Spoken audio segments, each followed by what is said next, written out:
Page 32, we wish you a Merry Christmas. 3/4 time, 1 sharp, so it's either in G major or E minor. Let's look at the end. The last measure is here. That's a G major chord, so I'm going to guess this is in G major. All the F's are sharped. It has a pickup beat, so we're coming in on beat 3. I'm going to start with the right hand. 3. 1 and 2 and 3 and. Don't forget the F sharp. Now the thumb on that last one, it's between a phrase, so lift up. 1 and 2. Then bring the thumb down and lift up for the phrase. Lift up or reach up for the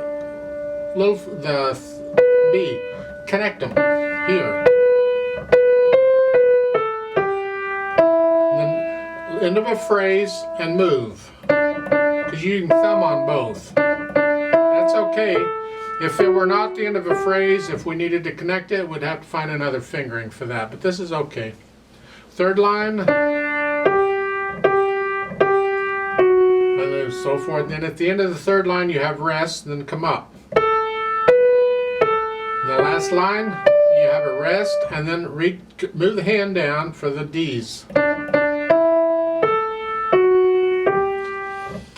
Left hand, you're starting out here. Just keep the left hand soft and remember the rest. Rest during a rest. Play the rest. It's important.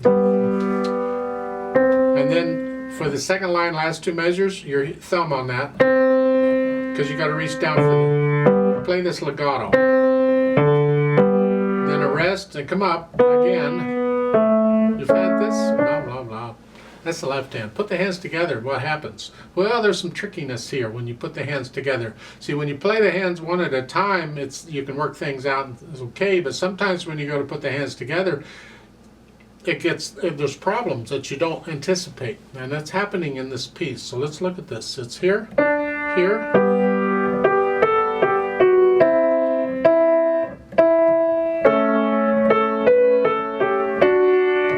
Right there.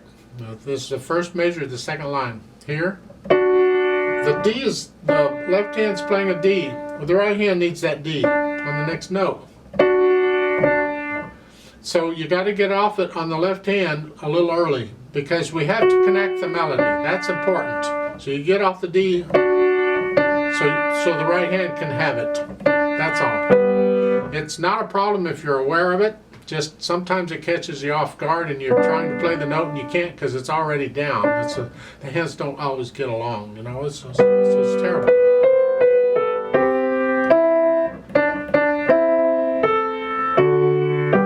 And then the same thing with that D problem happens in the last line. In the 2nd measure, you're here.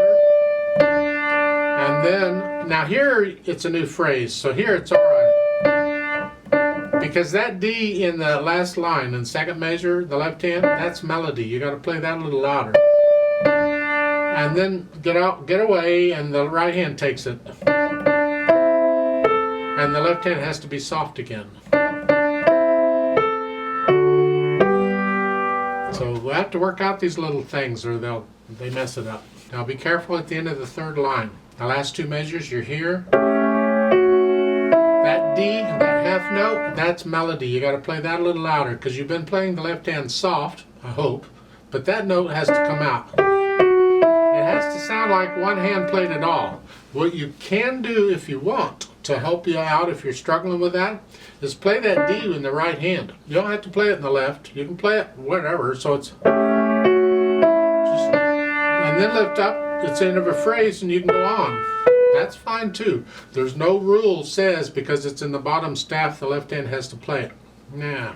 Some people actually teach that. I think they're making up their own rules. It's anything goes. It's whatever is convenient for you. And I do this a lot.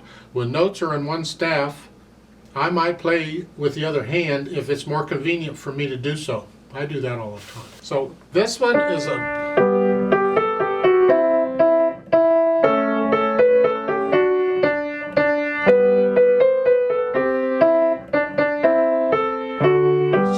happy piece, yay, we're glad it's over, please go away now type thing, you know. Okay. We're going to go real slow. Now you learn it and then come back and we'll just check the notes and the rhythm. So I'm going to give us 2 counts because we come in on beat 3. So go ahead and put your hands where they go. Here. And here we go. Ready, go. 1 and 2 and 3 and 2